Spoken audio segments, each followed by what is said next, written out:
മുൻ MLA രാഹുൽ മാങ്കൂട്ടത്തിലിനെ കോൺഗ്രസ് മടക്കി വിളിക്കണം. അയാളുടെ മേൽ ചുമത്തപ്പെട്ട അനീതി അല്ലെങ്കിൽ ആ വിഷയം പരിശോധിച്ച് അദ്ദേഹത്തെ എത്രയും വേഗം കോൺഗ്രസിലേക്ക് മടക്കിക്കൊണ്ടുവരണം.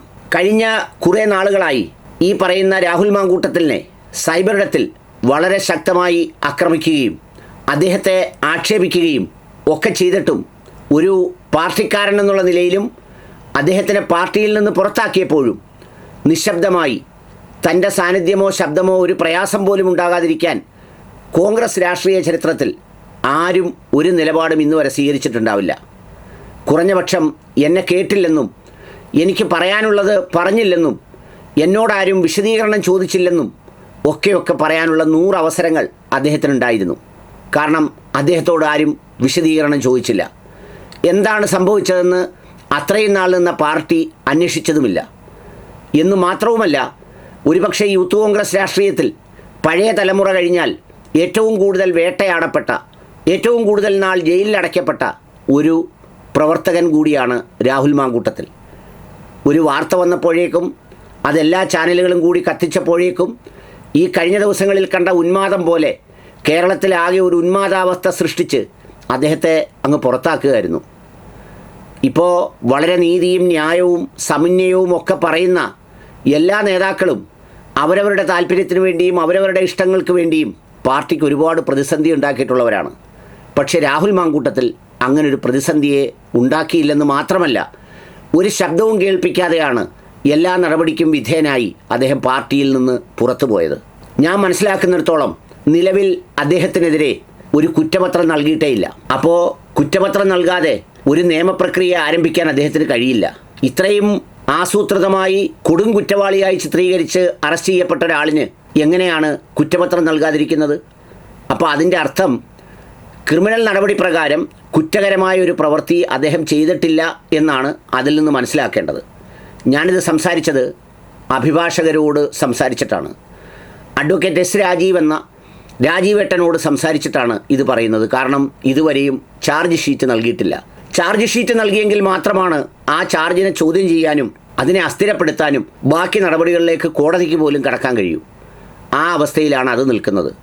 രണ്ടാമത്തെ സംഭവത്തിൽ അദ്ദേഹം ഈ കുട്ടിയെ ഏതാണ്ട് 8ാം ക്ലാസ്സിലോ 9ാം ക്ലാസ്സിലോ പഠിച്ചു കഴിഞ്ഞതിന് ശേഷം തമ്മിൽ കണ്ടിട്ടില്ല എന്നാണ് കേൾക്കുന്നത്.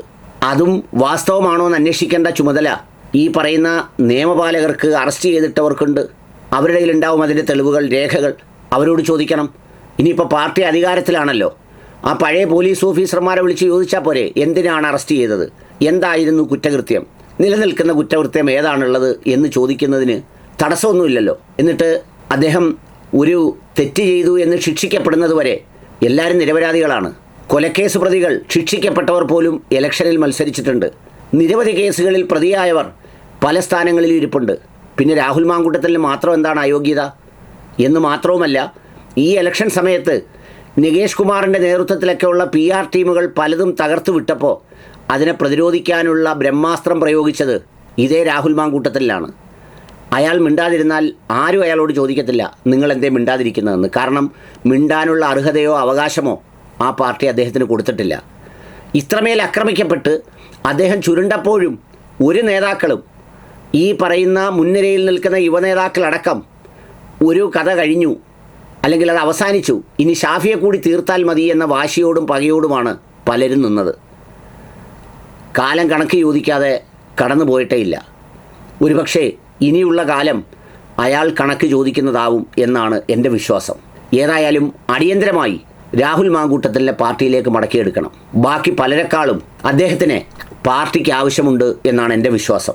അദ്ദേഹം ഒന്ന് മനസ്സ് വെച്ചാൽ ഏത് പാർട്ടിയും അദ്ദേഹത്തെ സ്വീകരിക്കും എന്ന് മാത്രവുമല്ല, ഇതെല്ലാം കോൺഗ്രസിനകത്ത് നിന്നപ്പോൾ അവർ ഉന്മൂലനം ചെയ്യാൻ ചെയ്തതാണ് എന്ന് പറഞ്ഞ് മറ്റൊരു നറേറ്റീവ് ഉണ്ടാക്കി പ്രചരിപ്പിക്കുകയും ചെയ്യും. കോൺഗ്രസ്സുകാർക്ക് എപ്പോഴും വശമുള്ളത് തമ്മിൽ അടുത്ത് നിൽക്കുന്നവൻ്റെ നെഞ്ചിലിടിക്കാനാണ്. അല്ലാതെ രാഷ്ട്രീയ എതിരാളികളെ ആക്രമിച്ച് വലിയ വശമില്ല. അതുകൊണ്ട് തന്നെ ആ അക്രമത്തിലാണ് അയാൾ വീണുപോയത്. പിന്നെ അദ്ദേഹം കുറ്റവാളി അല്ലെന്ന് KPCC പ്രഖ്യാപിച്ചു കഴിഞ്ഞാൽ അദ്ദേഹത്തെ അന്ന് പൊങ്കാലയിട്ട കുറേ വനിതാ രത്നങ്ങളുണ്ട്, അവരും പറയട്ടെ മാപ്പ്. കാരണം അത്രമേലാണ് എല്ലാവരും കൂടി അയാളെ പറഞ്ഞു വെച്ചത്.